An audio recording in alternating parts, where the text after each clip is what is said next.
দক্ষিণে প্রমোটারের থাবা, উত্তরে শিক্ষক শিক্ষিকা না থাকার অভিযোগ। শহরের দুই প্রান্তের দুই স্কুলে দিনভর উত্তেজনা।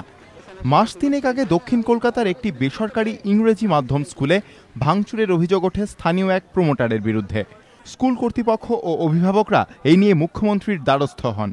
তখনকার মতো বিষয়টি মিটে গেলেও এবার গরমের ছুটির মধ্যে ফের স্কুল চত্বরে ওই প্রমোটার নির্মাণ কাজ শুরু করেন বলে অভিযোগ। এই অভিযোগ নিয়ে মঙ্গলবার ফের মুখ্যমন্ত্রীর দ্বারস্থ হন স্কুলের এক শিক্ষিকা ও কয়েকজন অভিভাবক। তাদের দাবি, মুখ্যমন্ত্রীর সঙ্গে দেখা না হলেও কথা বলেন তার সচিবের সঙ্গে। ওরা নিজের একটা এরিয়া বার করে আমাদের দিয়ে বলছে এটা আমাদের আর কি পার্টিশন হয়ে গেল। আজকে আরো হায়ার করে দিয়েছি যাতে we are not able to go that side.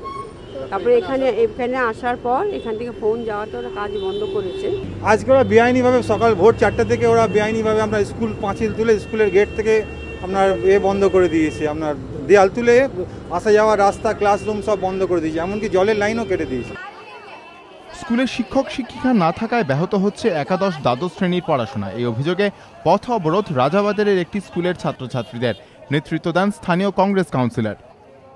Mamata Banerjee যেটা করেছে 8 অবধি ফ্রি করে দিয়েছে, কিন্তু 9, 10, 11, 12 এই স্কুলে কোনো টাকা নেয় না।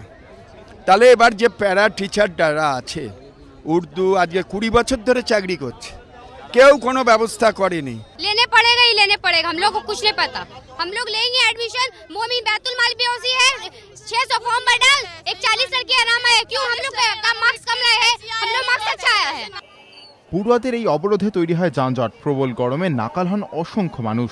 অর্ণব মুখোপাধ্যায় ও রুমা পালের রিপোর্ট, এবিপি আনন্দ, কলকাতা।